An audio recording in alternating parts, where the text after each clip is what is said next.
ये चंबल की धरती है, दूर तक फैली हुई ये ऊंची नीची भूरी घाटियां, इनकी खामोशी ये संकेत दे रही है कि जब जब चंबल का कोई बेटा कानून का रास्ता भूला तो वो इन्हीं घाटियों में आकर बस गया। सालों बाद आज अर्जुन शेर अपनी पढ़ाई पूरी कर अपने जंगल वापस लौटता है। बड़े दिनों बाद आए हो अर्जुन। हाँ भालू बाबा, परसों ही मेरी परीक्षा खत्म हुई तो मैंने सोचा क्यों ना माँ और भाई से मिलकर आऊँ। वो दोनों कैसे हैं भालू बाबा? अर्जुन बेटा, वो दोनों बिल्कुल ठीक हैं और कल से तुम्हारे आने की राह देख रहे हैं। और भालू बाबा, मेरे वो दोस्त रघु और माखन कैसे हैं? बेटा, माखन के बारे में अब मैं क्या बताऊं? वो ठाकुर रघुवीर के एक सिपाही को मारकर चंबल की घाटी में भाग गया है। रघुवीर के सिपाही महीनों से उसके पीछे लगे हैं। अर्जुन सालों बाद अपनी माँ बाला से मिला। बाला शेरनी अपने बेटे अर्जुन को देखकर बहुत खुश हुई। हाँ जरूर माँ, लेकिन मैं अभी अपने भाई वीरा से मिलने जा रहा हूँ। अर्जुन का भाई वीरा अपने खेतों में सुबह से खूब मेहनत कर रहा था।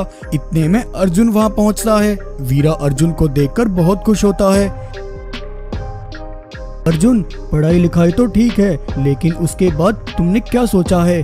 भैया, मैं अपनी पढ़ाई पूरी करके यहाँ आपके पास आकर खेती बाड़ी करूँगा। मैं एक किसान का बेटा हूँ और अपने पिता की तरह अपनी जमीन पर रहकर यहीं खेती करूँगा। लेकिन अर्जुन, उसके लिए हमारे पास खेत रहना भी जरूरी है। जब हमारे पास हमारी जमीन ही नहीं रहेगी तो भला हम क्या करेंगे? ये आप क्या कह रहे हैं भैया?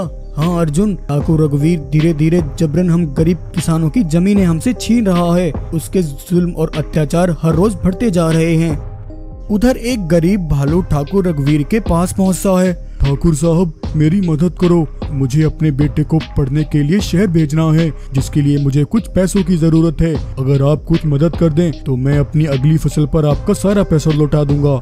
हाँ हाँ भालू, अगर मुसीबत में तुम मेरे पास नहीं आओगे तो भला कहाँ जाओगे?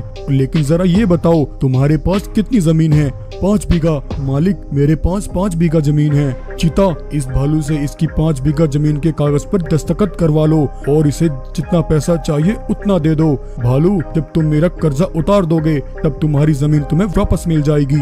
ये सुनकर भालू खुश होकर वहाँ से चला जाता है। हा हा हा हा हा, खूब बेवकूफ बनाया आपने इस भालू को मालिक। एक बार इस भालू ने अपनी जमीन पर दस्तखत कर दिए तो समझो वो जमीन आपकी हो गई। हाँ चीता, कभी सख्ती तो कभी नरमी, कभी प्यार तो कभी जबरदस्ती करनी हो, लेकिन हमें यहाँ के सारे किसानों की जमीनें अपने कब्जे में लेनी है। एक दिन वीरा और अर्जुन अपने खेतों में भोजन कर रहे थे कि तभी ठाकुर रघुवीर का मंत्री चीता वहां आता है। वीरा, मुझे ठाकुर रघुवीर ने भेजा है। उन्हें तुम्हारी जमीन खरीदनी है, इसलिए तुम जितना जल्दी हो सके अपनी जमीन उनके नाम लिखवा दो। चीता, जाकर अपने ठाकुर रघुवीर से कह दो मुझे अपनी जमीन उसे नहीं बेचनी। वीरा, आज नहीं तो कल तुम्हें अपनी जमीन ठाकुर को देनी ही होगी। ये सुनकर वीरा गुस्से में आकर चीता पर हमला करता है और चीता को घायल कर देता है। वीरा, ये तुमने अच्छा नहीं किया। अब तुम देखते जाओ ठाकुर तुम्हारे साथ क्या करता है। चीता ठाकुर रघुवीर के पास जाकर उसे सब बताता है। उस वीरा की इतनी हिम्मत, उसने मेरे सिपाही पर हाथ उठाया। उसने मुझसे पंगा लेकर अच्छा नहीं किया।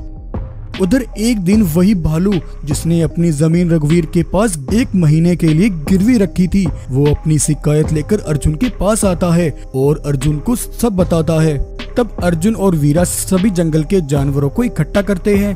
भाइयों, आखिर हम कब तक उस रघुवीर के आगे झुकते रहेंगे? आज उसने भालू की जमीन पर अपना कब्जा जमाया है, कल वो हम सब की जमीनों को भी हथिया लेगा। इसलिए रघुवीर के आगे झुकने से अच्छा है हम सब मिलकर एक साथ उसके जुल्मों का सामना करें। जब वीरा और अर्जुन जानवरों से ये सब कह रहे थे, तब रघुवीर का एक सिपाही बाघ मानव छिपकर ये सब सुन रहा था।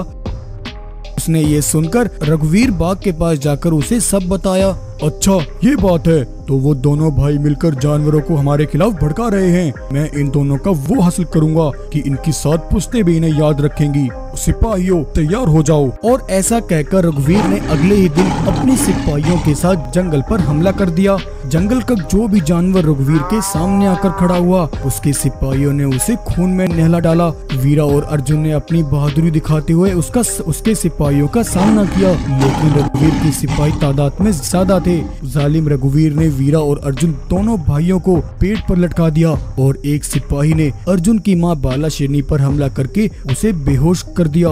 और यूं उस दिन रघुवीर बाघ बाला शेरनी के पूरे परिवार को तबाह करके वहां से चला गया।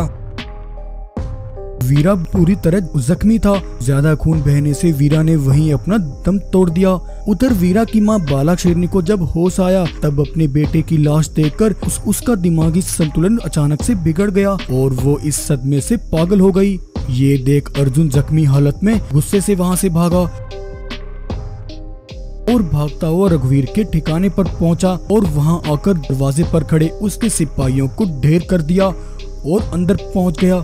जालिम रघुवीर, बाहर निकल, आज मैं तुझे नहीं छोड़ूंगा। तूने मेरे परिवार को मुझसे छीन लिया, मैं तुझे जिंदा नहीं छोड़ूंगा। तभी इतने में रघुवीर के सिपाहियों ने अर्जुन को घेर लिया। सिपाहियों, देखते क्या हो, मार डालो इसे। ये सुनकर अर्जुन तेजी से वहां से भागता है। रघुवीर के सिपाही अर्जुन का पीछा करते हैं।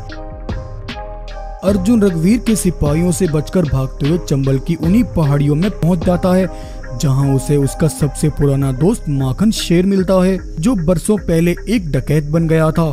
अर्जुन माखन के पास जाकर वहीं बेहोश होकर नीचे गिर जाता है। माखन अर्जुन के जख्मों का इलाज करता है। जब अर्जुन को होश आता है, तब वो अपने दोस्त माखन को अपनी सारी कहानी बताता है। माखन, उस जालिम रघुवीर ने मुझसे मेरा सारा परिवार छीन लिया। मेरी ही आंखों के सामने उसने मेरे भाई को तड़पा तड़पा कर मार डाला। इस सदमे से मेरी माँ पागल हो गई। न जाने वो इस समय कहाँ भटक रही होगी। उसने मेरा सब कुछ तबाह कर दिया।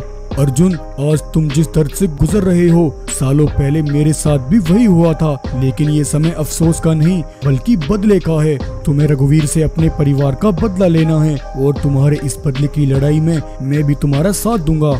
और इस तरह उस दिन अर्जुन ने रघुवीर से अपने परिवार का बदला लेने की कसम खाई और बदले की आग में अर्जुन उस दिन अपने दोस्त माखन की तरह एक डकैत बन गया। और एक दिन अर्जुन ने माखन के साथ मिलकर रघुवीर के ठिकाने पर हमला कर दिया। माखन और अर्जुन ने मिलकर रघुवीर के सारे सिपाहियों को मौत के घाट उतार दिया और फिर अर्जुन ने रघुवीर पर वार करके उसे बुरी तरफ फाड़ कर रख दिया। और इस तरह अर्जुन ने एक डकैत बनकर रघुवीर से अपने परिवार की मौत का बदला ले लिया। और तभी एक गाय अर्जुन की मां बाला शेरनी को लेकर वहां पहुंची, क्योंकि वो गाय सालों से अर्जुन की मां का इलाज कर रही थी और आज बाला शेरनी बिल्कुल ठीक होकर अपने बेटे अर्जुन से मिली। तो ये कहानी आपको कैसी लगी? अगर कहानी पसंद आई हो तो वीडियो को लाइक करें और ऐसे ही मजेदार कहानियां देखने के लिए हमारे चैनल को सब्सक्राइब करें।